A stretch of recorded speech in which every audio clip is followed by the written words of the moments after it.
পুরুষ মানুষই acid attack হয়, এটা নিয়েই তো কেউ জানে না। এই মুহূর্তে কিন্তু এটা একটা স্বীকৃত সত্যি কথা যে প্রচুর পুরুষ মানুষকে মিথ্যে মামলায় ফাঁসানো হচ্ছে। এটা কিন্তু সুপ্রিম কোর্ট তার রায়ের মাধ্যমে বলেছে। এটা এখন সেকশন 144 হয়েছে। সেখানে কি স্বামী স্ত্রী সম্পর্কের ক্ষেত্রে কোনো নতুন সুযোগ বা কোনো বাধ্যবাধকতা কি তৈরি হচ্ছে? যিনি 15 বছর জেলে থাকার পরে নির্দোষ প্রমাণিত হচ্ছেন, আপনি ভাবুন তো তার মনের অবস্থাটা। মানে আজকাল সবারই একটা প্রবণতা হয়েছে, দেখেছি অল্প দিনের বিয়ে বা কয়েক বছরের বিয়েতে ওনারা একবারে অ্যালুমিনিটা নিতে আগ্রহী। মেনটেনেন্স কি হবে, কতদিন মামলা চলবে, কি পাবো, তার থেকে যদি একবারে টাকাটা নিয়ে নিতে পারি তাহলে ভালো, আমি চলে গেলাম। কলেজের স্টুডেন্ট, সে ট্রাফিক ভায়োলেশন করে একটি অ্যাক্সিডেন্ট করেছিল। তাকে জজ সাহেব বেল দেওয়ার পরে তার কন্ডিশন দিয়েছিলেন যে 7 দিন তোমাকে ওই মোড়টায় গিয়ে ট্রাফিক ইন্সপেক্টরের সাথে গিয়ে ট্রাফিক কন্ট্রোল করতে খুব ভালো। তো সেই কমিউনিটি সার্ভিসই কিন্তু এখানে ইনক্লুড হয়েছে। আমরা এরকমও জানি, আমাদের কাছে এসছে যে কাকা কাকিমাকে মানে দাদু বাড়ি দিয়ে গেছে বলে তার মানে বড় ভাই ভাসুর আর যা সেই মেয়েকে ব্যবহার করেছে।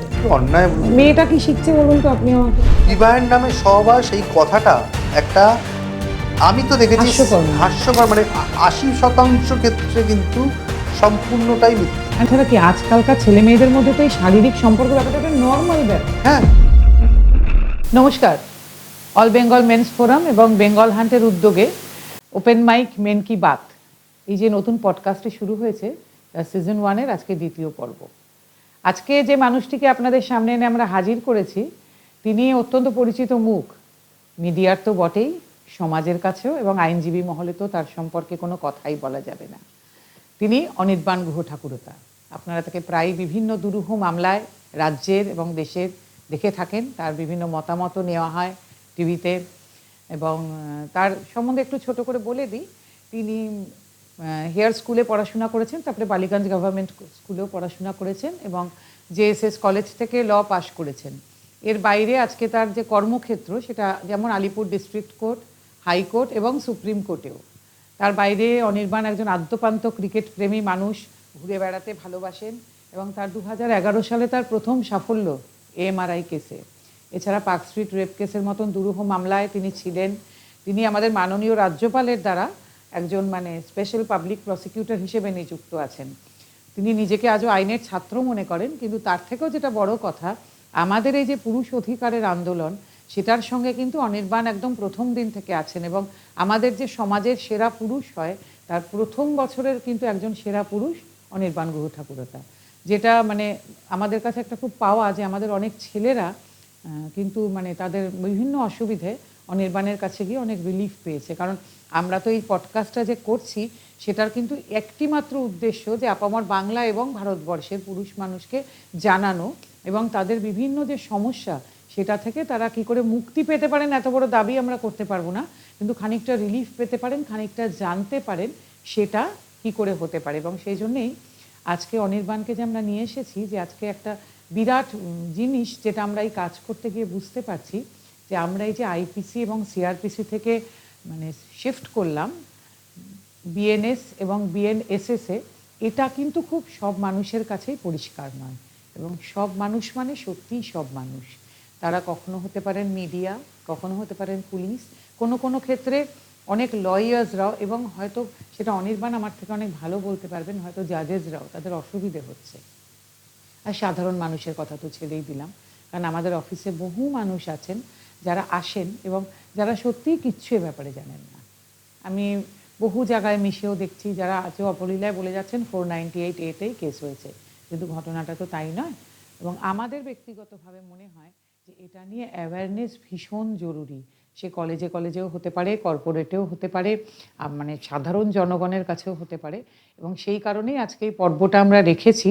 খুবই অল্প সময়, কতটুকু কি করতে পারবো জানি না, কিন্তু মনে হয় যে একটা মোটামুটি একটা চিত্র তুলে ধরা অনির্বাণকে সঙ্গে নিয়ে, যে বিএনএস এবং বিএনএসএস এর মধ্যে আমরা ওর কাছে কিছু প্রশ্ন রাখবো, তার কাছে জেনে নিতে চাইবো যে ঠিক এক্স্যাক্টলি যে মেন ব্যাপার যেগুলো, যে সেগুলোতে কি কি পরিবর্তন এলো। তো তার কাছে এটাও জানবো আজকে যে এখানে এসে ওর কেমন লাগছে, বা আমাদের এই যে উদ্যোগটা আমরা জাস্ট শুরু করেছি সে ব্যাপারে ওর কি বক্তব্য।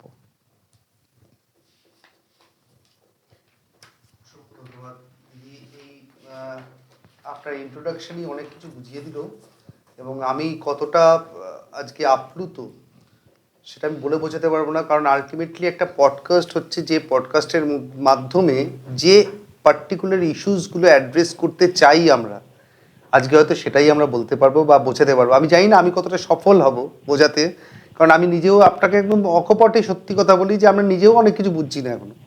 কারণ বিএনএসএস বা এই ধরনের বিএসএ, মাফ করবেন, খালি নাম পরিবর্তন হয়নি, মোড়ক পরিবর্তন হয়নি, সেই নামের সাথে সংখ্যাও পরিবর্তন হয়েছে, যাতে সব থেকে বেশি অসুবিধা হচ্ছে। কারণ আমাদের অনেক অনারেবল জাজেসদের, অনেক অনারেবল লার্নেড সিনিয়র লয়ার্সদের আমরা বলতে শুনেছি যে এত বছর ধরে পঠন পাঠনের পরে তারা যে সেকশনসগুলো, যে ধারাগুলোর সংখ্যাগুলো তাদের মাথায় লিপিবদ্ধ হয়ে আছে, মানে একদম যাকে বলে আটকে রয়েছে, সেইটাকে পরিবর্তন করে নতুন একটা সংখ্যাকে প্রতিস্থাপন করা সেই জায়গাতে, এটা হয়তো অনেকের ক্ষেত্রে অসুবিধা হচ্ছে, আমাদের ক্ষেত্রেও অসুবিধা হচ্ছে। তাও যেহেতু করতেই হবে, কিছু করার নেই, সরকার আমাদের উপরে, ভারত সরকার এটা পরিবর্তন করে দিয়েছেন, তা আমরা বাধ্য। দেখা যাক কতটা আমরা সেই জায়গাতেই হতে পারি।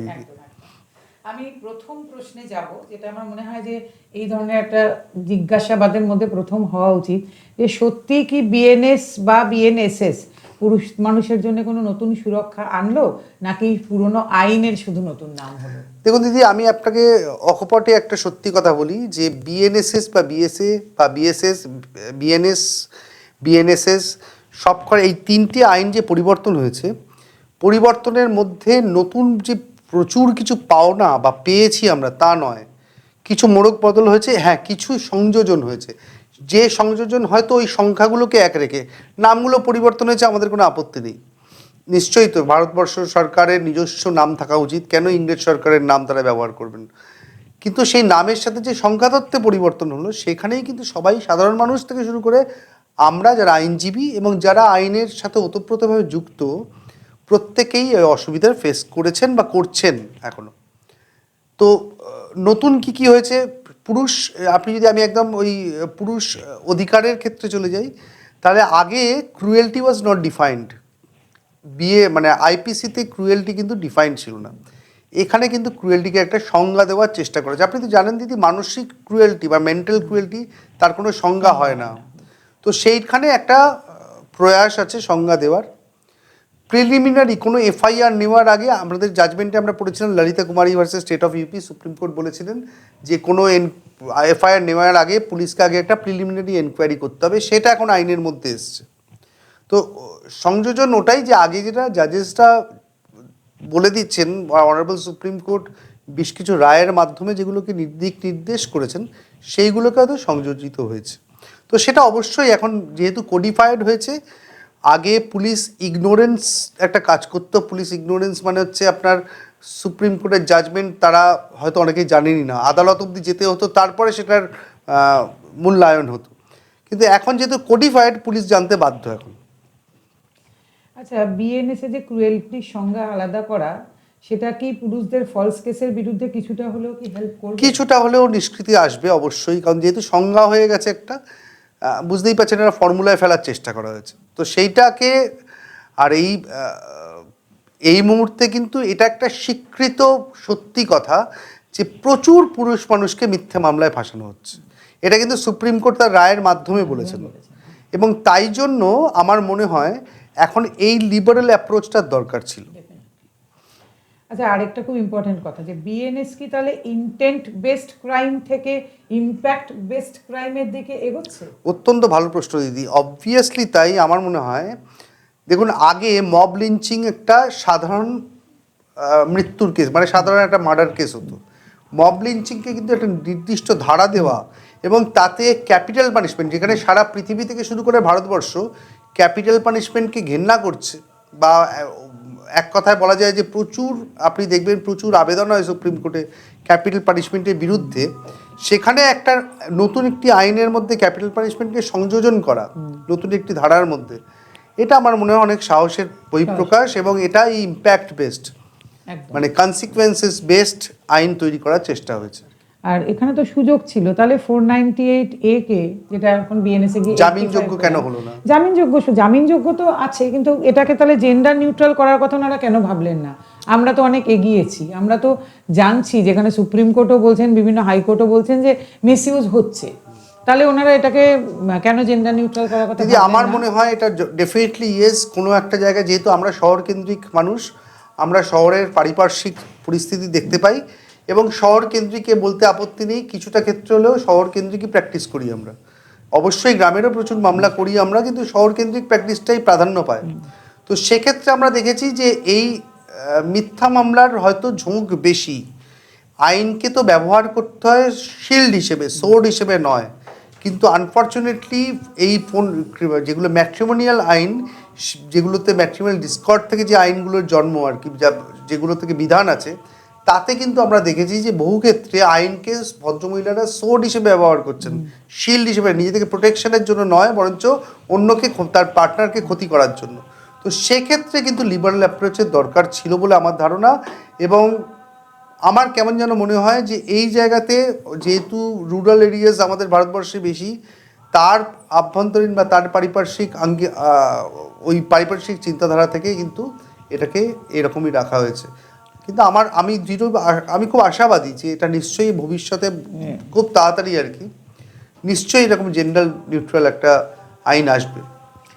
আচ্ছা, এটা কি মনে হয় যে এই আইনটা তৈরির সময় যে মিসইউজের যে ডেটা, সেটা কি যথেষ্ট গুরুত্ব পেয়েছে নাকি, মানে ভাই মিসইউজের ডেটা তো আসলে অ্যাকচুয়ালি কোথাও কালেক্ট করাই যায় না, সেই কারণে কি যে আমাদের যেটা প্রচন্ড একটা চাহিদা, একটা মেন্স কমিশন, সেটা দরকার ভারতবর্ষে এই মিসইউজের ডেটা তৈরির জন্য? দিদি খুব প্রয়োজন। সব থেকে ইম্পর্টেন্ট হচ্ছে কি জানেন তো, আমার তো মনে হয় যারা মিথ্যা মামলা করছেন তাদের কিন্তু শাস্তির বিধান আইনে রয়েছে, তাহলে তাদেরকে শাস্তি দেওয়া হচ্ছে না কেন? একদম। আমার মতে যারা মিথ্যা মামলা করছেন, যারা একটা ফলস পক্সো মতন বিচ্ছিরি, মানে আপনি ভাবুন অরিজিনাল ভিকটিমদের ডাইলিউট করা হয় এই ফলস কেস করে, তো সেই ফলস কেস যারা করছেন তারা কেন সাজা পাবেন না? এই প্রশ্ন কিন্তু আমি সব বরাবর আদালতেও করেছি, আজকে এখানেও সকলের সামনে রাখছি যে তাদেরকেও সাজা দেওয়া হোক, তাহলে কিন্তু ফলস কেসের প্রবণতা অনেক কমে যাবে এবং সেখানে এক্সাম্পলারি পানিশমেন্ট দেওয়া হোক। যেমন কেউ অপরাধ করলে তার যেমন এক্সাম্পলারি পানিশমেন্ট হয়, তেমনি তাকেও এক্সাম্পলারি পানিশমেন্ট দেওয়া হোক। আচ্ছা, এই যে বিএনএসএস এর যে অ্যারেস্ট গাইডলাইন্স, সেটা কি বাস্তবে পুরুষদের এই হঠাৎ গ্রেপ্তার থেকে রক্ষা করতে পারে? অবশ্যই তাই দিদি। আমরা পুরুষরা প্রথম রক্ষা পেয়েছেন আর্নেশ কুমারের জাজমেন্ট থেকে সুপ্রিম কোর্ট। একদম। কারণ ওই যে রাত্রিবেলা বাড়িতে বসে বাবা মার সাথে ভাত খাচ্ছেন, দরজা ভেঙে অ্যারেস্ট করা, এই চিত্রও তো আমরা দেখেছি, এই বাংলাতেই দেখেছি। তো সেইটা থেকে মুক্তি পেয়েছেন কিন্তু এই 41-এ, এখন 35(3) হয়েছে বিএনএসএস-এ। তো এই 41-এ যবে থেকে ইন্ট্রোডিউসড হয়েছে, তবে থেকে, মানে 41-এর কার্যকারিতা ইন্ট্রোডিউসড হয়েছে, তবে থেকে কিন্তু আমার মনে হয় এই মুক্তিটা পেয়েছেন পুরুষ মানুষ। আর এই যে এখানে তো ডিউ প্রসেসের উপরেও জোর দেওয়া হচ্ছে খুব, সেটা কি পুরুষ অভিযুক্তদের জন্য খানিকটা বাস্তব উপকার? দিদি একটা জিনিস খুব ভালো সংযোজন হয়েছে, বিএনএসএস-এ এখন search and seizure has to be videographed. তো আজকে একজন মহিলার বাড়িতে, আপনি তো জানেন 316 বিএনএসএস, যেটা এখন 406 আইপিসি, তার জন্য ভদ্রমহিলারা কি করতেন, যারা ফলস কেস করতেন তারা আমি সবাইকে দোষ দিচ্ছি, কিন্তু ফলস কেস আমি জানি অনেক জায়গাতে বাস্তব চিত্র খুব খারাপ, কিন্তু ফলস কেস যারা করছেন তারা ব্যবহার করতেন, তাদের জিনিসপত্র হয়তো তারা বাড়ি নিয়ে চলে গেছেন, কিন্তু ওই একটা ফলস রেড করানো। তো এখন যে রেডের মধ্যে কিছু পাওয়া যায়নি, পুলিশের হাতে সম্পূর্ণটা নয়, তাদেরকে ভিডিওগ্রাফি করে কোর্টে জমা দিতে হচ্ছে। ফলে অনেক ক্ষেত্রে না অনেক বেশি প্রোটেকশনস দেওয়ার চেষ্টা করা হচ্ছে, আমার মনে হচ্ছে প্রোটেক্টেড হয়েছেন। আর এর ইম্প্যাক্ট আমরা বুঝতে পারবো আরো 3 বছর 4 বছর পরে, কারণ সবে এটার অ্যাপ্লিকেবিলিটি শুরু হয়েছে। আচ্ছা, তাহলে আইপিসির আন্ডারে যেগুলো চলছিল, যে অপরাধমূলক মামলাগুলো, সেগুলো তাহলে বিএনএস এর কারণে কিভাবে কি প্রভাবিত কি হবে, মানে কিভাবে হবে? হলেও দেখুন, একটা জিনিস আমাদের একটা বড় ব্যাধি ছিল, সেটা হচ্ছে আমাদের দীর্ঘসূত্রতার একটা ব্যাধি ছিল। এখন কিন্তু 15 দিন অন্তর, 14 দিন অন্তর বিএনএসএস-এ আইন হয়েছে যে প্রত্যেক যারা কাস্টাডিতে থাকবেন, ট্রায়াল চলবে যাদের, তাদের কিন্তু 14 দিন অন্তর অন্তর তাদেরকে তারিখ দিতে হবে। অর্থাৎ ট্রায়াল কিন্তু অনেক এক্সপিডাইট হয়ে গেছে, অনেক তাড়াতাড়ি হচ্ছে। এতে বিচার ব্যবস্থা যত ত্বরান্বিত হবে, দেখুন যিনি দোষী তিনি সাজা পান, কিন্তু যিনি 15 বছর জেলে থাকার পরে নির্দোষ প্রমাণিত হচ্ছেন, আপনি ভাবুন তো তার মনের অবস্থাটা। এবার সেই 15 বছরের যে নিষ্কৃতিটা, আমার মনে হচ্ছে ওইখান থেকে একটা মানুষকে নিষ্কৃতি দেওয়া গেছে যে বিচার ব্যবস্থা যদি ত্বরান্বিত হয়, বিচার প্রক্রিয়ার উপরে আস্থা আছে, আমি মনে করি বা আমি জানি মানুষের আস্থা আছে, এবং তাই জন্যই কোর্টে লড়াই হয় এখনো। এবং তার জন্যই মানুষ এখনো রাস্তায় দাঁড়িয়ে ঝগড়া করলেও বলেন যে আদালতে চল কোর্টে গিয়ে বুঝে নেব। তো এই বিষয়টার উপরে আমার মনে হয় ত্বরান্বিত হলে আমাদের বিচার ব্যবস্থা আরো স্ট্রং হবে এবং যেটা চেষ্টা করা হয়েছে। তাহলে একই অন্যায়ের জন্য তাহলে আইপিসি আর বিএনএস এর শাস্তিগুলো কি আলাদা? কোনো কোনো ক্ষেত্রে আলাদা, কোনো কোনো ক্ষেত্রে একই রাখা হয়েছে। যেমন আপনাকে এই মব লিঞ্চিং যেমন বললাম, ইনক্লুশনস হয়েছে। আগে আরেকটা সমস্যা হতো যে একজন ফিউজিটিভ মানে একজন দেশ ছেড়ে চলে গেছেন, তার জন্য বিচার ব্যবস্থা আটকে থাকবে। এখন কিন্তু নয়, তাকে বাদ দিয়ে বিচার ব্যবস্থা এগিয়ে নিয়ে যাওয়ার আগে এই প্রক্রিয়া ছিল, কিন্তু তার সেটা অনেক কমপ্লিকেটেড ছিল। ডাব্লিউপি অর্থাৎ প্রোটেকশন, প্রথমে একটা warrant of proclamation and attachment পাঠাতে হতো, সেটাকে ফিরে আসতে হতো, তারপরে 30 দিন ওয়েট করতে হতো। এই একটা লম্বা প্রসেস ছিল, কিন্তু এখন সেই পদ্ধতি অনেক সহজ হয়েছে বিএনএসএস। তাহলে কি আমরা এটা ধরে নিতে পারি যে বিএনএস মানে এই আধুনিক এবং মানে বর্তমান সমাজের সঙ্গে একটু বেশি সামঞ্জস্যপূর্ণ? অবশ্যই। দেখুন, আইন তো বেসিক্যালি মানে আইন কিন্তু সমাজ যেমন এগিয়ে চলছে, আইনও এগিয়ে চলছে, তাই তো উচিত। হ্যাঁ, আপনি দেখুন আগে আমরা এই যে সাইবার মানে তথ্য প্রযুক্তির ব্যবহার করে করা, অপরাধ করা, সে তো আগে ছিল না। ইন্ডিয়ান পিনাল কোডে তার জন্ম হওয়াটা দুষ্কর ছিল। তো এখন বিএনএস এগুলোতে ইনক্লুশনস হয়েছে, কিন্তু সেগুলোতে তথ্য প্রযুক্তি সঠিক ব্যবহার করা, আইনকে ডিটেক্ট করার জন্য সেগুলো প্রয়োগ হচ্ছে তার। তাহলে মানে এই বিএনএসটা তাহলে সাধারণ মানুষের জীবনে ঠিক কিরকম প্রভাব ফেলতে পারে? আমি যদি 1, 2, 3 করে বলি, তাহলে সাধারণ মানুষের বিএনএস বা বিএসএ এগুলোতে প্রাথমিকভাবে অনেক মডার্নাইজড হয়েছে আইন। প্রোটেকশনের কথা, মিথ্যা আইন থেকে প্রোটেকশনের কথা চিন্তা করা হয়েছে। অনেক বিচার ব্যবস্থা ত্বরান্বিত হয়েছে। সব থেকে বড় কথা হচ্ছে যে এখানে প্রিলিমিনারি এনকোয়ারি অ্যাড করা, যে কোনো মানুষের নামে একটা এফআইআর করে দেওয়া বা যে কোনো মানুষের নামে একটা কমপ্লেন কেস করে দেওয়া, তার আগে কিন্তু প্রিকগনিজেন্স নোটিশ পাঠানো হচ্ছে এখন। অর্থাৎ তার আগে সে নিজেকে আত্মপক্ষ সমর্থনের একটা সুযোগ পাচ্ছেন, আগে কিন্তু এটা পেতো না। তাহলে এটা সাধারণ মানুষ কিছুটা হলেও উপকৃত হবেন, এবং এরও আরও এই উপকারের ব্যাপ্তিটা আরও বাড়বে যত সময় যাবে। কারণ এখন ইমপ্লিমেন্টেশন সবে শুরু হয়েছে, এর ব্যবহার এখনো পর্যন্ত সবাই রপ্ত হতে পারেননি, আরও রপ্ত হবেন। আমার মনে হয় আরও ভালো ভালো রায় আসবে অনারেবল হাইকোর্ট, অনারেবল সুপ্রিম কোর্টের থেকে। তাতে কিন্তু আরও বিচার ব্যবস্থা স্মুথ হবে। এই যে সেকশন 498-এ যে আইপিসির পরিবর্তে হলো সেকশন মানে 85 আর 86, তো তাহলে এটাকে বিএনএস এটার কি মূল উদ্দেশ্য, এটার কি মানে কেন? দেখুন দিদি, দুটোতে ভাগ করার হচ্ছে মুখ্য উদ্দেশ্য আমার যেটুকু মনে হয়েছে, আগে 498-তে দেখি এক্সপ্লানেশনসগুলো ছিল, তার মাধ্যমে আইনটায় বোঝানোর চেষ্টা করা হয়েছিল। যে এই এক্সপ্লানেশনস কিন্তু গুরুত্ব পেত না। কেন পেত না? কারণ আপনি আইনজীবীর অ্যাঙ্গেল থেকে বা একজন জাজেসের অ্যাঙ্গেল থেকে বাদ দিন, সাধারণ মানুষ কিন্তু এক্সপ্লানেশন অবধি যেতেনই না, ওই উপরে 3টে লাইনই পড়তেন।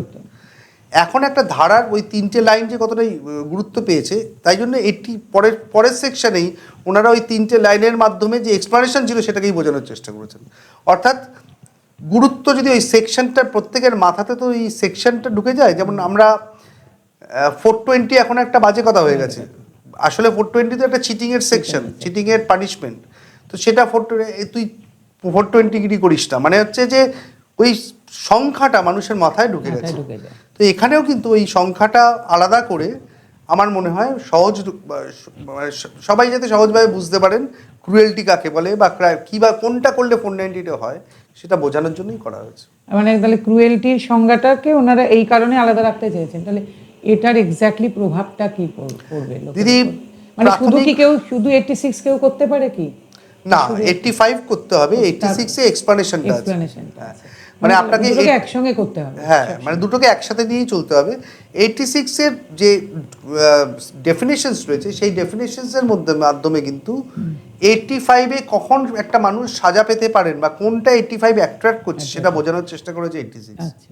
আচ্ছা, আমি একটা কথা বলি, তো আমাদের কাছে যে বহু পুরুষ মানুষ আসেন, তাদের উপরে তো বহু মেন্টাল ক্রুয়েলটি হচ্ছে। বহু মহিলারা যেটা করছেন, মানে মহিলারা যেটাকে বলেন তাদের উপরে মেন্টাল ক্রুয়েলটি, আমরা তো সেটা বহু পুরুষের উপরে দেখছি। তাহলে তাদের তো সেটা বলার জায়গা তৈরি হচ্ছে না, তারা তো গিয়ে কোথাও 86 বা 85 করতে পারছে। খুব এটা দিদি একদম যুক্তিযুক্ত কথা। মানে এই যে জেন্ডার নিউট্রালনেস, অন্তত এই পার্টিকুলার অ্যাসপেক্টে কিন্তু আসা উচিত। একদম। কেন আসা উচিত? আপনি 498-তে যেমন একজন ভদ্রমহিলা অত্যাচারিত হতে পারেন, 498 কিন্তু বা ওই ধরনের ম্যাট্রিমোনিয়াল ডিসকর্ডের মধ্যে একজন পুরুষ মানুষ অত্যাচারিত হতে পারে।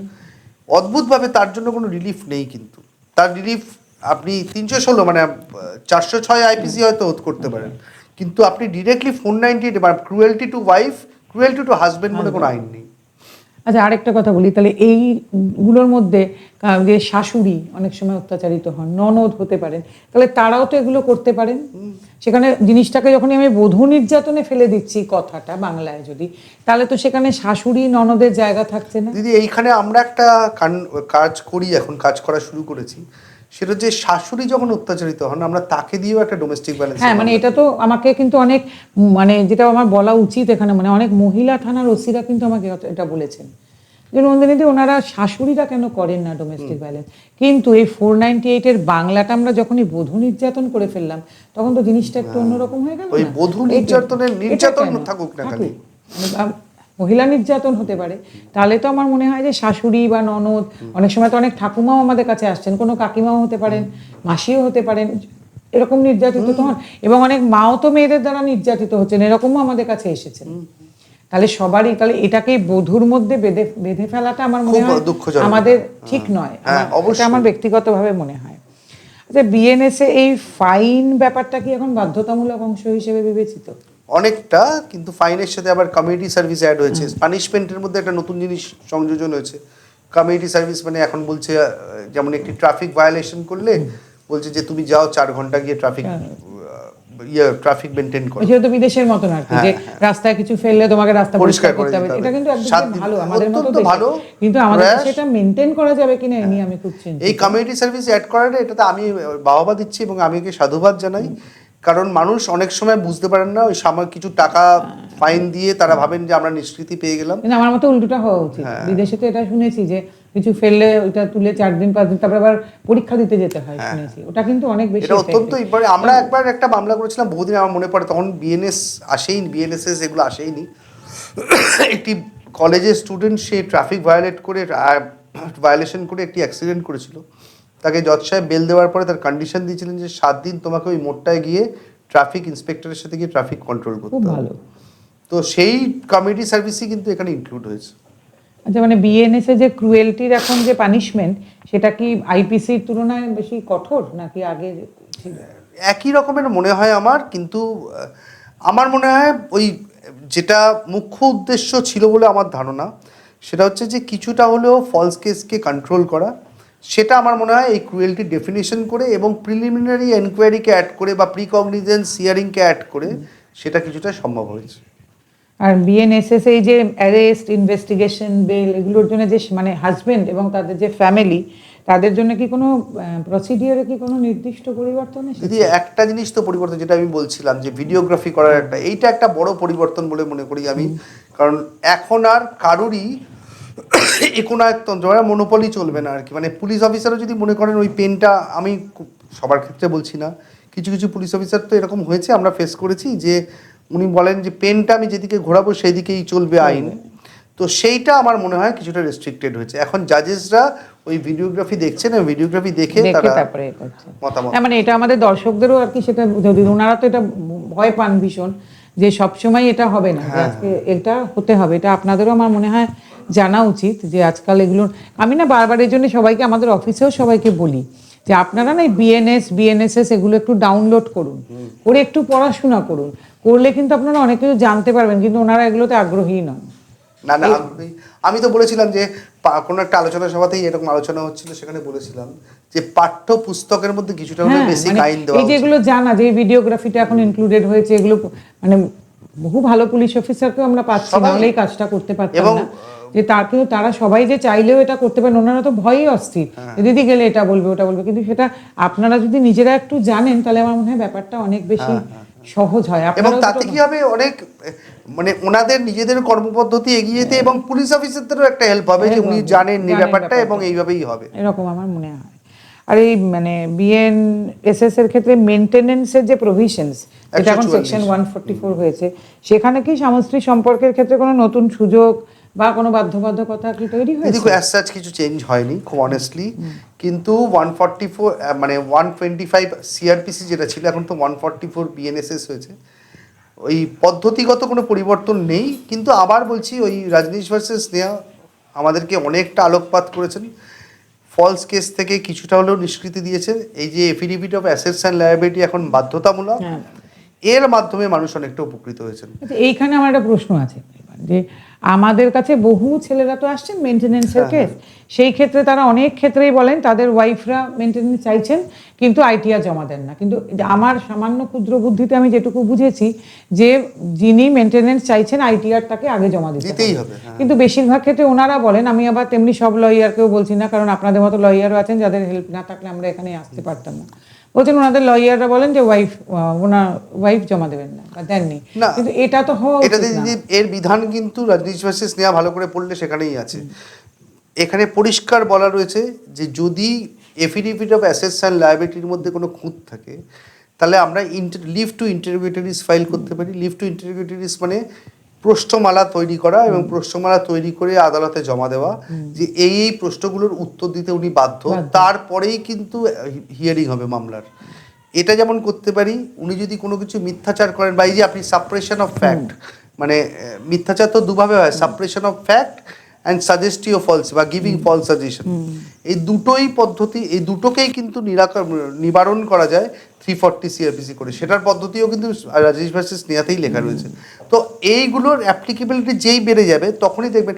আর যেমন একজন পুরুষ মানুষ তার রোজগার করলে যদি উনি আইটি দেন তাহলে আইটিআর দিতে বাধ্য, তেমনি একইভাবে একজন ভদ্রমহিলা যিনি বিচার চাইছেন তিনি যে এটা থেকে নিষ্কৃতি পাবেন তার কোনো রাস্তা নেই, তিনিও ওটা দিতে বাধ্য। সেরকম হলে আদালতে আমরা মুখে অনেক কিছু বলি, এটা আমাদেরও ভুল, আমরা আদালতে দাঁড়িয়ে জজ সাহেবকে মুখে বলি, সেটাতে অনেক সময় কিন্তু অনেক রকম বিচ্যুতি ঘটতে পারে। আমি কারুকে দোষারোপ করছি না, কিন্তু অনেক সময় অনেক রকম different mind can adjudicate differently, যেটা ইউনিক তো হয় না, প্রত্যেকটা ওনার যেটা ঠিক মনে হচ্ছে সেটা করছেন। কিন্তু আমরা যদি এটা লিপিবদ্ধ রাখি, আমরা একটা অ্যাপ্লিকেশন করে যদি এটা লিখি, তাহলে কিন্তু তারপরেও যদি সেখানে বিচার না পাওয়া যায় তাহলে কিন্তু ওপরের কোর্ট খোলা আছে এবং সেখানে সিনিয়র জাজেসরা অবশ্যই রজনীশ ভার্সেস স্নেহা মেনটেন করে। আমরা বহু ক্ষেত্রে দেখেছি, আমি এই ব্যাপারে খুব আশাবাদী যে যদি কেউ আইটিআর না দেন তার বিচার ওনারা পাবেনই, এবং তার জন্য তাদেরকে হয় ইন্টারোগেটরিজ, নয়তো 340, নয়তো ওনারা লিখিত অ্যাপ্লিকেশন জমা করুন এবং ওপরের কোর্টে সেটাকে রিজেক্ট, যদি লার্নেড কোর্ট বিলও রিজেক্ট করেন বা ট্রায়াল কোর্ট রিজেক্ট করলে উনি সেশনস কোর্টে বা হাইকোর্টে যান। এইটা আপনাদের খুব ভালো করে বলতে চাই। হ্যাঁ, আমরা কিন্তু যারাই আসেন তাদের বলি যে ওয়াইফ মেনটেনেন্স চাইলে যে এটা কিন্তু হবে, যে তাকেও কিন্তু আইটিআর জমা দিতে হবে। কিন্তু আপনারা প্রায় সবাই আমাদের সঙ্গে বলেন দিদি উনি দিচ্ছেন না, উনি দেবেন না, ওনার উকিল বলেছেন উনি আগে দেবেন না, কিন্তু আপনারা এগুলো শুনলেন আশা করি। তো এটা মাথায় রাখবেন, হ্যাঁ, যিনি চাইছেন তাকেও কিন্তু এটা জমা দিতে হবে। আচ্ছা, আমরা আরেকটা প্রশ্নের সম্মুখীন খুব বেশি হই যে দিদি মেনটেনেন্স কত হতে পারে, মানে এর কি কোনো স্ট্রিক্ট রুলস আছে যে এত টাকা মাইনে পেলে এত মেনটেনেন্স হতে পারে? দিদি আনফরচুনেটলি এরকম কোনো স্ট্রেট জ্যাকেট ফর্মুলা নেই, কিন্তু 1/3, এটা একটা মুখে মুখে একটা কথা আছে যে 1/3 অফ হিজ ইনকাম এটা হতে পারে যদি না ভদ্রমহিলা। দেখুন, এই মেনটেনেন্সের জন্মটা, এইটা আমাদের মনে হয় কি আমরা একদম রুটে যাই। মেনটেনেন্সের জন্মটা কোথায়? জন্ম হচ্ছে যে তার বেসিক নিডস সে পূরণ করতে পারছে না, মানে she is in a vagrant or destitute condition. Vagrant lady, তিনি তার বাচ্চাদের নিয়ে অসহায় হয়ে গেছেন। সেই অসহায়তা না থাকলে মেনটেনেন্স ইন্টারিম কেন? অসহায়তা থাকলে নিশ্চয়ই ইন্টারিম পাবে, কিন্তু অসহায়তা না থাকলে তুমি ফাইনালি সাক্ষী করে, আপনি একটা প্রবণতা দেখেছেন ইন্টারিম হওয়ার পরে, ইন্টারিম মেনটেনেন্স কেউ পাওয়ার পরে, ভোগ করার পরে, আমি প্রচুর ক্ষেত্রে দেখেছি তিনি আর আসল মামলাটাতে সাক্ষী দিতে আসেন না। তা তখন তাকে সেইটাতে বাধ্য করা যে তুমি সাক্ষীটা দিতে এসো, নাহলে তোমার মেনটেনেন্স, নাহলে একটা মডিফিকেশন ফাইল করা যে উনি আসল মামলায় সাক্ষী দিতে আসতে চাইছেন না, তার মানে উনি ওনার মামলাতে ওনার পক্ষে বলার মতন যুক্তি নেই, তাহলে মডিফাই করে দাও, ইন্টারিম মেনটেনেন্সকে না করে দাও, রিজেক্ট করে দাও। আচ্ছা, আরেকটা প্রশ্ন করতে চাই আপনাকে যখন পেয়েছি, এই মেনটেনেন্স আর অ্যালিমনি, এটাও লোকে ঠিক বোঝেন না। যে আজকাল সবারই একটা প্রবণতা হয়েছে দেখেছি, অল্প দিনের বিয়ে বা কয়েক বছরের বিয়েতে ওনারা একবারে অ্যালিমনিটা নিতে আগ্রহী। মেনটেনেন্স কি হবে, কতদিন মামলা চলবে, কি পাবো, তার থেকে যদি একবারে টাকাটা নিয়ে নিতে পারি তাহলে ভালো, আমি চলে গেলাম। দিদি, আমি আমার ব্যক্তিগত অভিজ্ঞতা থেকে বলছি, 98%, আমি দায়িত্ব নিয়ে বলছি এটা, 98% আমি যে কটা মামলা করেছি তার 98% মামলা কোনোদিন ট্রায়ালের মুখ দেখেনি। 98% মামলায় কিন্তু কিছুদিন একটা প্রেশার ট্যাকটিস, একটা বল গেম চলে, মাইন্ড গেম চলে দুপক্ষের মধ্যে। তারপরে একটা নেগোসিয়েশনের টেবিল একদম, চলে আসে, একদম, একদম। এবং তারপরে একটা টাকার, মাছের বাজারে যেমন মাছের দাম একদম, ওঠানামা করে, একদম। ঠিক টাকার দামটা ওঠানামা করে, কোনো একটা জায়গাতে গিয়ে সেট হয় Set টাকাটা, তারপরে মিউচুয়াল কনসেন্টে ডিভোর্স হয়। মানে অর্থাৎ এই পদ্ধতিগুলো, এই যে 125 মানে 141 এখন, বা এই 498 যখন এখন 85, এই পদ্ধতিগুলোই তার মানে ব্যবহৃত হয়েছিল, ওই যেরকম আইনকে সোর্ড হিসেবে ব্যবহৃত হয়েছিল ওই নেগোসিয়েশনের টেবিলে কার পাল্লা ভারী থাকবে সেটার জন্য। তো এই পদ্ধতিটাকে আমি অত্যন্ত অত্যন্ত খারাপ চোখে দেখি, এবং তার জন্য যখনই কোনো এরকম মেনটেন্যান্সের মামলা হয় বা এরকম হয়, যারা 490 করেন, আমি সবসময়, এটা আমার ব্যক্তিগত প্র্যাকটিসের কথা বলছি, আমি সবসময় সেই মামলাতে খুব তাড়াতাড়ি ট্রায়াল করে এই ভদ্রমহিলাকে জেরা করতে চাই। কারণ এই ভদ্রমহিলাকে জেরা করলেই, যদি মিথ্যা মামলা হয়, যদি সত্যি মামলা হয়, অবশ্যই উনি বিচার পাবেন, নিশ্চয়ই। আমি কখনোই তার বিরোধী নই। কিন্তু যদি মিথ্যা মামলা হয়, ঝুলি থেকে কিন্তু বেড়ালটি বেরিয়ে একদম, আসবে। এটা কিন্তু আমি সবসময় আমরাও বলছি যে নিশ্চয়ই অনেক মহিলা আছেন যাদের দরকার, অস্বীকার করছি না, হয়তো তারা ওষুধটাও কিনতে পারছেন না টাকা না হলে, কিন্তু এই মিথ্যে মামলার সংখ্যা এত বেড়ে যাচ্ছে না, যার ফলে যাদের সত্যিই দরকার তারা কিন্তু পেছনে পড়ে যাচ্ছেন, তাদের কথা কেউ শুনছেন না। সত্যি তাই, খুব দুঃখের, খুব মানে এর দুঃখের, থেকে খুব দুঃখের। আচ্ছা, আরেকটা প্রশ্ন এখানে করতে চাই, এর মতো হতে পারে যে অনেক কোনো স্ত্রী অনেক টাকা মাইনে পান, কিন্তু স্বামীটির হয়তো চাকরিই চলে গেছে, তাহলে তিনি কেন মেনটেনেন্সের মামলা করতে পারবেন না? মানে পারেন তিনি এক ক্ষেত্রে, যদি হিন্দু ম্যারেজ অ্যাক্টে যদি হয়, তাহলে সব ছেলেকে এখন এটা বুঝতে হবে যে আমি হিন্দু ম্যারেজ একটা বিয়ে করবো নাকি বিয়ের সময়? খুব আনফর্চুনেটলি আমাদের ওই equality before law and equal protection of law এর কথা বলা আছে, এটা আমাদের ফান্ডামেন্টাল রাইট, কিন্তু ওখানে আবার রিজনেবল ক্লাসিফিকেশন বলে একটা কথা বলা আছে। আপনি দেখবেন একটি বাসের মধ্যে মহিলা সিট থাকে, আমি খারাপভাবে নেবেন না, আমি কারোকে ছোট করছি না, কিন্তু ওখানে শিশুদের সিট কোনোদিন থাকেনি, আমি দেখিনি কোথাও যে শিশু লেখা রয়েছে। আবার কোথাও পুরুষ মানুষ লেখা নেই, হ্যান্ডিক্যাপ লেখা নেই। তা এই যে বায়াসনেস, অর্থাৎ কোনো ভদ্রমহিলাদেরকে বসতে দেওয়া, যদিও আমাদের পশ্চিমবাংলার মেয়ে রিচা দাস, তিনি ওয়ার্ল্ড কাপ জিতছেন, কিন্তু তিনি একটি বাসে গিয়ে স্পেশাল সিট পাবেন। আপনি বৈষম্যটা চিন্তা করুন একটু। একদম। কিন্তু আমাদের একটি অত্যন্ত রুগ্ন, সে হয়তো প্রতিবন্ধী নয়, একটি রুগ্ন ছেলে, তাকে কিন্তু বাসে দাঁড়িয়েই যেতে হবে মহিলাদের সিট খালি থাকলেও। তো এই যে রিজনেবল ক্লাসিফিকেশনসের মধ্যে এগুলো ইনক্লুশন, আমার মনে হয় এগুলো আদালতে বারবার অ্যাপ্লিকেশনের মাধ্যমে প্রতিস্থাপন করলে হয়তোটা কিছু নিরাকরণ হবে। যেটা দিয়ে আলোচনা শুরু হলো, এই যে যেখানে পুরুষরাও মেনটেনেন্সের দাবিদার হতে পারেন, আনফর্চুনেটলি তাদের কোনো আইন নেই যদি হিন্দু ম্যারেজে একটা তাদের বিয়ে না। তাও ছেলেরা তো করতেও চান না, এক তো বেশিরভাগ ছেলে জানেনই না, আর যে দু চারজন জানেন তাদের আবার লজ্জা। দিদি, আমাদেরকে মনে হয়, এই আমি ছেলে বলে বলছি, আমি ছেলে মেয়ে আলাদা করছি না, কিন্তু আমি মনে হয় আমাদের ছোটোবেলা থেকে শেখা হয় যে হাত কারুর কাছে গিয়ে পাতবে না, এটা একটা আত্মসম্মানের বিষয় হয়ে যায়। কিন্তু আমি জানি না কেন, আমার দিদিকেও কি একই জিনিস শেখানো হয়েছিল তো, কিন্তু তারপরে আমার দিদির মতন বা আমার বোনেদের মতন আরও পশ্চিমবাংলার প্রচুর মহিলা, তাদেরকেও একই জিনিস শেখানো হয়েছে। কেন তারা সেখান থেকে বিচ্যুত হন? মিথ্যা মামলার জন্য। আবার বলছি, যারা সত্যি মামলা করছেন তাদের প্রতি আমার সম্পূর্ণ সহানুভূতি, একদম, আমাদেরও তাই। অথচ এমন অনেক মহিলাকে জানি যারা মামলা করতে পারলেনই না, সারা জীবন অত্যাচারিত, হ্যাঁ, বলতেই পারলেন না কোনোদিনও। অনেক কিছু মহিলাকে তো জানি, এখনো তো প্রচুর আমরা পাই মামলা যে উনি 5 বছর পরে এসছেন, এতদিন অত্যাচার সহ্য করে গেছেন। তো সেগুলো দুঃখজনক খুব, কিন্তু যেখানে মিথ্যা ব্যবহৃত হচ্ছে, আমার মনে হয় সেখানেও একটা এক্সাম্পলারি পানিশমেন্ট দেওয়া উচিত। একদম নিশ্চয়ই। এটা তো আমরা আগাগোড়া বলছি যে মিথ্যে মামলা হলে সেরকম পানিশমেন্ট হোক, সব কিছুতে, সে রেপেই হোক, আর কর্পোরেটে সেক্সুয়াল হ্যারাসমেন্টই হোক, এমনি মানে 498 বা 85 হোক, যাই হোক, পক্সোতে তো বটেই। মানে আপনি ভাবুন তো, একটা পক্সো, একটি বাচ্চাকে, বাড়িওয়ালা ভাড়াটের ঝামেলায় একটি বাচ্চাকে ব্যবহার করা হচ্ছে বেশি। আমি ওই বাচ্চাটির বাবা মার কথা চিন্তা করছি যে তারা বাচ্চাটাকে কি বাজে ভাবে কি শেখাচ্ছে। আমরা এরকমও জানি, আমাদের কাছে এসছে যে কাকা কাকিমাকে, মানে দাদু বাড়ি দিয়ে গেছে বলে, তার মানে বড় ভাই ভাসুর আর যা, সেই মেয়েকে ব্যবহার করেছে। কি অন্যায় বলুন। মেয়েটা কি শিখছে বলুন তো আপনি আমাকে? এবং মেয়েটি মানে নিজেকে একটা মাংসপিণ্ড মনে হবে ভবিষ্যৎকালে, কি শিখবে ও? মানে আমি তো অবাক হয়ে যাই। এবং এতে না অরিজিনাল ভিকটিম যারা, তাদের যে অধিকার, সেটা ডাইলিউট হয়ে যাচ্ছে। এটা কেউ বুঝতে পারছেন না। আমি এটা, এই যে আজকে একটা পড়লাম ইউটিউবে, যে একটি ব্যাঙ্গালোরের বোধহয় একটি অফিসে জিজ্ঞেস করা যে মেয়েদেরকে, যে তোমরা মেয়ে ম্যানেজার চাইছো না ছেলে ম্যানেজার চাইছো, সব মেয়েরা কিন্তু মেল ম্যানেজারের দিয়ে বলছে যে আমরা মহিলা ফিমেল ম্যানেজার চাইছি না, তাহলে মেয়েরাই আপনারা কোথায় নিজেদেরকে নিয়ে যাচ্ছেন? কি অদ্ভুত। আমরা এখনো পর্যন্ত সেই জায়গাতে কেন উত্তীর্ণ হতে পারছি না আমি ঠিক জানি না, কিন্তু আমি খুব আশাবাদী দিদি, আপনাদের মতন দিদিরা আছেন, আমি আপনার সংস্থার অত্যন্ত একজন ফ্যান বলতে পারেন আপনার, তো আমার ডেফিনেটলি আমরা আশাবাদী নিশ্চয়ই কোনো না কোনো দিন আসবে যেখানে সবার সমান অধিকার তৈরি হবে।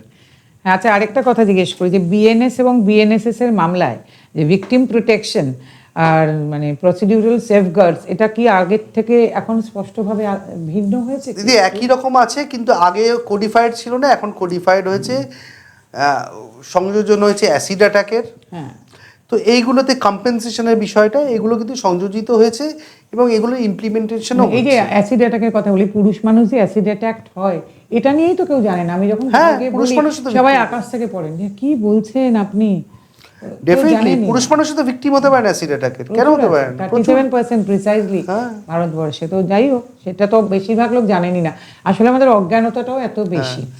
আরেকটাও আমি একটু আমরা যদি ভিকটিম মানেই না, চোখ বন্ধ করে ভিকটিম মানি একটি মহিলাকে ভেবে নিই। কনস্টিটিউশন আমাদের আইপিসি সিআরপিসি শিখিয়েছে ভিকটিম মানে মহিলা, মানে মহিলারা যে প্রিডেটর হতে পারেন এটা আমরা কোনোদিন মানে ভিকটিম কথাটা ভি মানে ভি ফর মানে ভি যেন এটা কিন্তু মেয়েদের জন্য জি দিয়ে শুরু লজ্জা, হয়েছে। খুব যে আপনাদের, আমি তো বলি দুধ ভাত করেই রেখে দেওয়া হলো যে আপনারা শুধু ভিকটিম, এরকম কেন হবে? একজন পুরুষ মানুষও ভিকটিম হতে পারেন। এটা আপনার এই প্রশ্নটাই করতে চাইছি, যে এই যে পুরুষ বা স্বামীদের বিরুদ্ধে যে ডোমেস্টিক ভায়োলেন্সের প্রসঙ্গ, সেটা তো মানে বিএনএস বা বিএনএসএস এবারও যে আমরা একটু আশাবাদী হয়েছিলাম যে এটা অ্যাটলিস্ট জেন্ডার নিউট্রাল হোক, সেটা তো হলো না। এটা যে হলো না, তো আপনাদের লজ্জা। ডেফিনেটলি দিদি, আমরা কোর্টরুমে আমরা রেগুলার ফেস করছি এগুলো, প্রচুর মানুষ তারা ভিকটিম অ্যাকচুয়ালি, কিন্তু তাদেরকে অ্যাকিউজড করে দেওয়া হয়। মেয়েদের জন্য লজ্জা, কারণ সেই পুরুষ মানুষের অনেকেই আপনাদের বাবা, ভাই, দাদা, স্বামী, ছেলে, বন্ধু। খুব লজ্জার হচ্ছে যে সেই ভদ্রমহিলাদের, যে ভদ্রমহিলারা আত্মসম্মান নিয়ে বেঁচে আছেন পশ্চিমবাংলায় বা সারা ভারতবর্ষে, তাদের আত্মসম্মানে লাগছে যে একজন মহিলা বারবার এরকম মিথ্যা মামলা করছেন। এটা কিন্তু অনেক মহিলাকেও ছোট করছে, এটা ভদ্রমহিলাদের। এটাই অনেক মহিলা, তো আমার কত ইয়েতেই যে সোশ্যাল মিডিয়ায় কত মহিলা কমেন্ট করেন, তো সেটা তারা এটা বুঝতে পারছেন যে তাদেরকেও ছোট করা হচ্ছে। কারণ যখনই আমরা বলছি যে ভদ্রমহিলারা মিথ্যা মামলা করছেন, অদ্ভুতভাবে তারাও কিন্তু কিছু না করেও জড়িয়ে যাচ্ছেন তার মধ্যে। যেমন হয় না যে পুরুষ মানেই রেপ, যে পুরুষরা করেন তখন অন্য পুরুষরাও তো তার মধ্যে জড়িয়ে যাচ্ছে। ঘটনাটা তো একই রকম হয়ে যাচ্ছে, অন্য পুরুষদের লজ্জা। মানে এনিথিং, আমার কথা হচ্ছে যেটা অন্যায়, আইন এরকম হওয়া উচিত যে অন্যায় করছে তাকে সাজা দাও, সেটা পুরুষ, মহিলা, জেন্ডার বা তৃতীয় জেন্ডার, কারো নিউট্রাল, জেন্ডার নিউট্রাল হোক, সবটাই। এটাই বোঝা যাচ্ছে। আরেকটা কথা বলি, যে সাধারণ মানুষ, পুরুষদের পরিবার, মেয়েদেরও হয়তো পরিবার, মিডিয়া, কখনো কখনো আইনজীবীরাও, মানে কোথাও এই যে বিএনএস বা বিএনএসএস এই সম্পর্কে বা বিএস এই সম্বন্ধে কোনো জেনারেল অ্যাওয়ারনেস তৈরি হয়নি এখনো।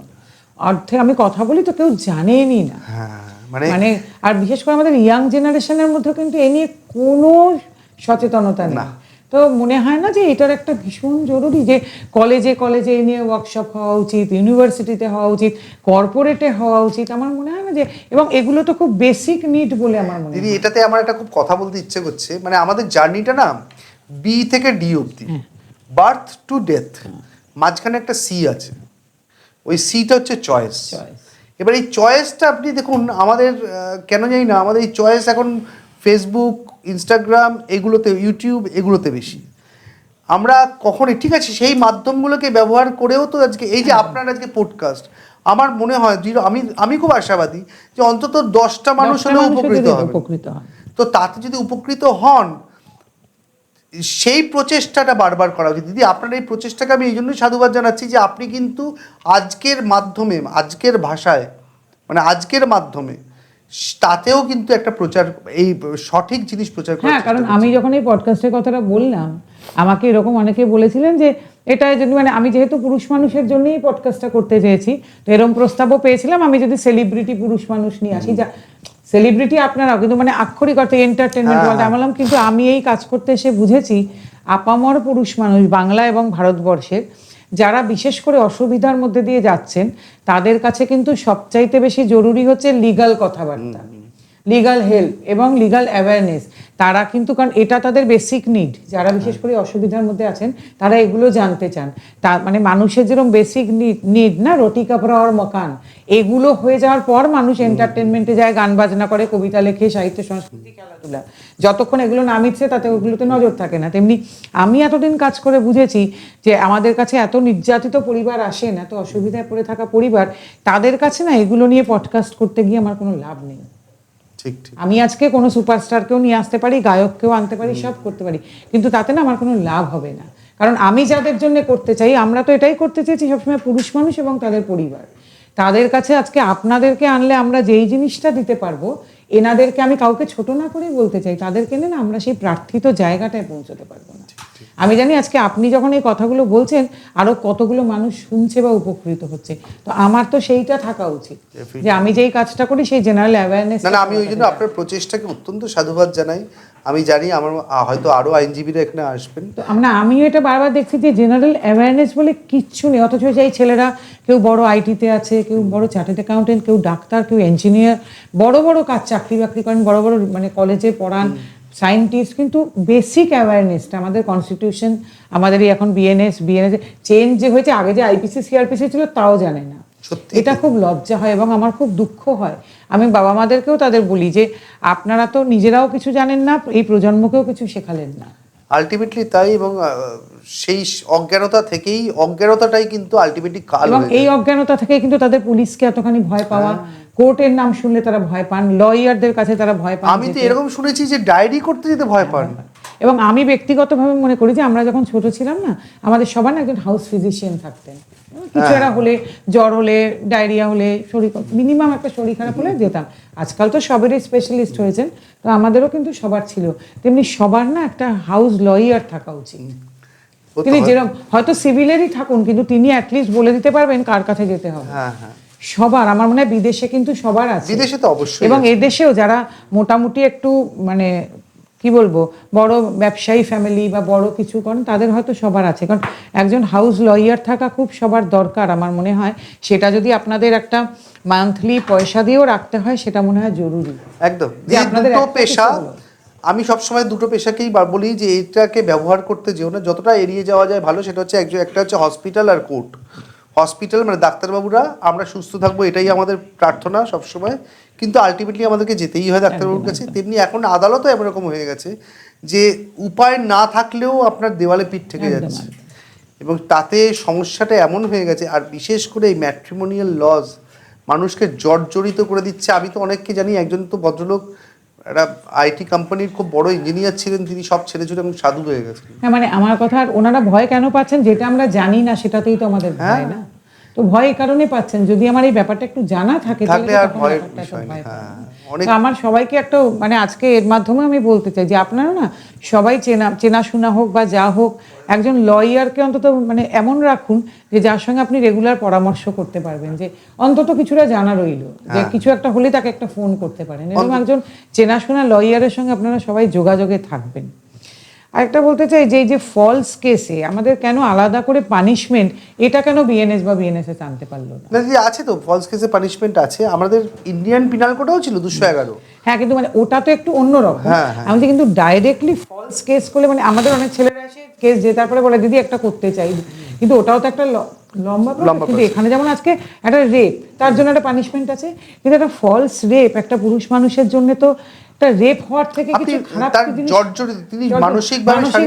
সবকিছু, তাহলে তার জন্য কেন তৎক্ষণাৎ কেন হবে না?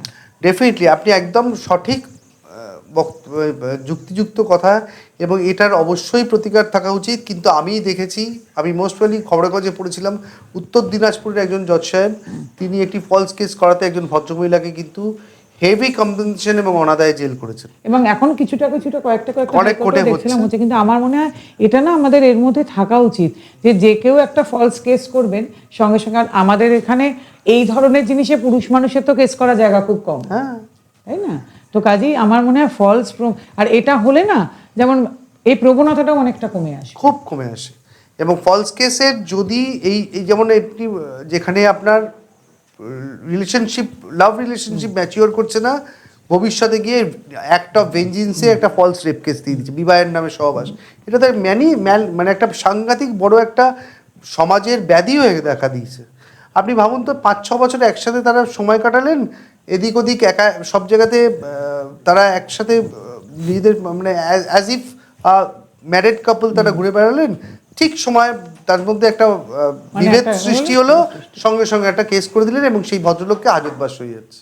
আর এই যে আমার মনে হয় যেটা বিএনএসএ, যে আজকে আমরা ডিজিটাল ইন্ডিয়া বলছি, এত দূর এগিয়ে গেছি, চালে যাচ্ছি, মানে কি আমরা কোথায় পৌঁছেছি, সেখানে মনে হয় না যে বিএনএস 69 এর মতন একটা প্রিমিটিভ জিনিসকে ঢোকানো হলো, একদমই যেখানে আজকে সম্পর্ক 1 মাস 2 মাসের বেশি টিকছে না, বিয়ের 5 বছর মানে প্রায় প্ল্যাটিনাম জুবিলি, সেখানে বিএনএস 69 কে একটা কোনো কাজের বিবাহের নামে সহবাস এই কথাটা একটা, আমি তো দেখেছি হাস্যকর, মানে 80% ক্ষেত্রে কিন্তু সম্পূর্ণটাই মিথ্যে। না, তাছাড়া কি আজকালকার ছেলে মেয়েদের মধ্যে তো এই শারীরিক সম্পর্ক ব্যাপারটা একটা নর্মাল ব্যাপার। হ্যাঁ, মানে ওদের আজকে পরিচয় হচ্ছে ওরা 3 দিনে, এটা ন্যায় অন্যায় মন্দ ভালো সেটা কিন্তু অন্য প্রশ্ন, সেটা অন্য প্রশ্ন, কনসেন্টে হয়েছে তো, তাহলে আর এর মধ্যে মানে এর মধ্যে সামাজিক টেক্সচার বদলালো, আজকের প্রজন্ম উচ্ছন্নে গেছে, দ্যাটস ডিফারেন্ট।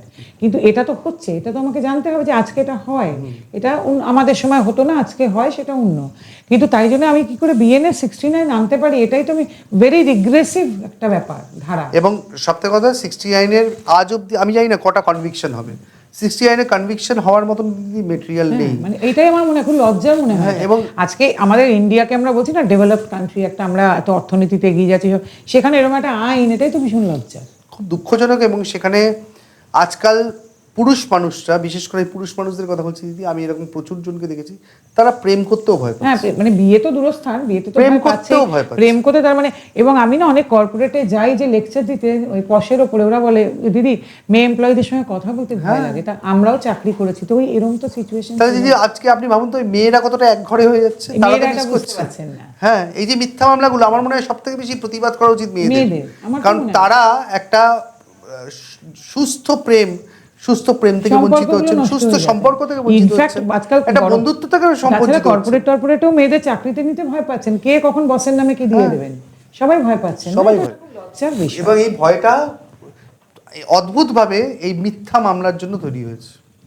আচ্ছা, আর কি মনে হয় যে মিডিয়াতে বা সব জায়গায় কোন জিনিসটা বেশি ডমিনেট করে, যে মানে বিএনএস 85 নাকি ডোমেস্টিক ভায়োলেন্স, কোন ন্যারেটিভটা বেশি ডমিনেট করে? আমার মনে হয় ডোমেস্টিক ভায়োলেন্স, মানে ওইটা বললেই লোকে হ্যাঁ, কারণ ডোমেস্টিক ভায়োলেন্স হচ্ছে ডোমেস্টিক ভায়োলেন্স পিডব্লিউডিভি অ্যাক্ট নয়, কিন্তু ডোমেস্টিক ভায়োলেন্স কথাটার সাথেই একটা অদ্ভুত মানে একটা ম্যাগনেটিক একটা অদ্ভুত ভয়ের, হ্যাঁ, যে ডোমেস্টিক ভায়োলেন্স এটা একটা বিশাল বড় বিষয় বোধ হয় ওইখানে। মানে ওই জন্য একটু জানতে চাই আপনার কাছে যে কি আপনার কি মনে হয়। আমি দিদি সবাইকে একটা বেসিক কথা বলবো যে আপনারা ভয় পাবেন না, দয়া করে।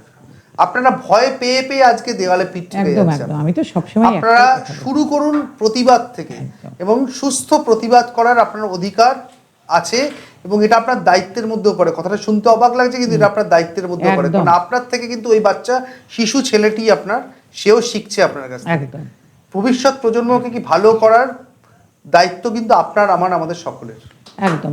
মানে সেইখান থেকে আপনাকে একটা প্রশ্ন চাই যে আপনার কি মনে হয় যে ভারতবর্ষে একটা মেন্স কমিশন দরকার? ডেফিনেটলি দরকার মেন্স কমিশনের, কারণ যেখানে ডেটাগুলো অন্তত থাকবে যে কতটা ফলস কেস হচ্ছে, এবং এই মেন্স কমিশন আলটিমেটলি যদি ওমেন কমিশন থাকতে পারে তাহলে মেন্স কমিশনও থাকা দরকার, কারণ ভিকটিম বলতেই কিন্তু গার্ল বা ওমেন নয়, ভিকটিম বলতে কিন্তু এখন পুরুষ মানুষ বা তৃতীয় জেন্ডার প্রত্যেকে ইনক্লুডেড। তো দয়া করে তাদের কথাও ভাবা উচিত, আমি জানি না কারা ভাববেন, কিন্তু ভাবা উচিত বলে আমার ধারণা। তাহলে আমাদের প্রায় শেষ হয়ে এসেছে, অনেক ধন্যবাদ। কিন্তু একটা জাস্ট কোয়েশ্চেন দিয়ে আমি শেষ করতে চাই যে তাহলে কি মনে হয় যে আইন কি শুধু এক শ্রেণীর রক্ষা কবচ হয়ে থেকে যাচ্ছে, নাকি রাষ্ট্র বা আইন এদের সবার কথা ভাবা উচিত, মানে সবার জন্য আইন হওয়া উচিত? দিদি equality before law and equal protection of law কথাটাই আছে, আবার এই রিজনেবল ক্লাসিফিকেশনও রয়েছে, কিন্তু আইন ডেফিনেটলি সবার জন্য হওয়া উচিত। আর আমার মনে হয় ডিএলএসএ-কে আরও স্ট্রং করা উচিত। কথাটা শুনতে আপনার অবাক লাগবে, কিন্তু ডিএলএসএ অর্থাৎ যারা ডিস্ট্রিক্ট লিগাল সার্ভিসেস অথরিটি, যারা গরিব মানুষরা যারা আইনের সুবিধা পাচ্ছেন না, তারা যেন ভালো আইনজীবী পান, এইটার ব্যবস্থা সরকার আমার মনে হয় এটা খুব জরুরি। এবং এটা এত জরুরি, তাহলে কিন্তু আমার মনে হয় সাধারণ মানুষ যারা অনেক সময় অর্থের অভাবে আইনজীবীর সাথে যোগাযোগ করতে পারছেন না, তারা ডিএলএস এ যদি স্ট্রং হয়, ডিএলএস এর আইনজীবীরা যদি সঠিক অত্যন্ত স্ট্রং, আমি জানি ওনারা নিশ্চয়ই খুব ভালো কাজ করেন, কিন্তু যখন আরও অনেক বেশি আইনজীবী ওখানে যোগদান করবেন, আরও অনেক বড় মাপের হবে বিষয়টা, প্ল্যাটফর্মটা অনেক বড় হবে, আমার মনে হয় প্রচুর মানুষ উপকৃত হবেন। অনেক ধন্যবাদ। আপনারা শুনলেন আজকে অনির্বাণ গুহ ঠাকুর তার আলাপচারিতা আমাদের সঙ্গে। আবার পরবর্তী পর্বে এরকম আরেকজনকে নিয়ে আসবো যিনি মানে পুরুষ মানুষের জন্য কিছু কথা বলবেন। আমি পুরুষ অধিকারের পক্ষে বা নারীদের বিপক্ষে বলবো না কখনোই, বলবো পুরুষ মানুষ এবং তাদের পরিবারের জন্য আরো কিছু এমন কথা বলবেন তাদের সচেতনতার জন্যে। তো চলতে থাকবে আমাদের আলাপচারিতা। দেখবেন অল বেঙ্গল মেন্স ফোরামের ইউটিউব চ্যানেলে এবং বাংলা হান্টে। চাইবো আপনারা সবাই সাবস্ক্রাইব করুন এবং আমাদের একটাই প্রচেষ্টা থাকবে যাতে আপামর বাংলা এবং ভারতবর্ষের পুরুষ মানুষকে আমরা অন্তত এই ব্যাপারগুলো নিয়ে সচেতন করতে পারি যে আইন, কনস্টিটিউশন, দেখুন আইন নেই পুরুষ মানুষের জন্য সেভাবে আমরা জানি, কিন্তু যেগুলো আছে তার মধ্যে থেকে সেটা আমরা কিভাবে ব্যবহার করতে পারি এটা আমাদের একমাত্র চাওয়া, যে সেটাকে আমরা এগিয়ে নিয়ে যাব। আর এই প্রসঙ্গে বলতে চাই যে আমাদের এই যে পডকাস্টটা চলছে তাতে কিছু কিছু মানুষও আমাদের সঙ্গে এগিয়ে এসেছেন বিভিন্ন গিফট নিয়ে, তার মধ্যে আমরা তাদের কথাও বলবো, আমরা কিছু উপহার আমাদের অতিথির হাতে তুলে দেবো। আন্তরিকভাবে কৃতজ্ঞ আমাদের এই পডকাস্টে যারা আমাদের সঙ্গে অ্যাসোসিয়েট হিসেবে রয়েছেন তাদের প্রতি। সঙ্গে রয়েছেন মুখরোচক, কেসি দাস, ভূতের রাজা দিল বর, স্কিন বি, সানফ্লাওয়ার এবং আরবিআর স্কিল একাডেমি। এছাড়াও অসম্ভব কৃতজ্ঞ বাংলা হান্টের কাছে তাদের সব রকম সহযোগিতার জন্য। ধন্যবাদ। পরবর্তী পর্বে আবার সঙ্গে থাকবেন, নিয়ে আসছি একেবারে একটি নতুন পর্ব, নতুন ভাবনা, নতুন মানুষ। চ্যানেলগুলো সাবস্ক্রাইব করবেন, অল বেঙ্গল মেন্স ফোরাম এবং বাংলা হান্ট। দেখা হবে, সবাই খুব ভালো আর সুস্থ থাকুন।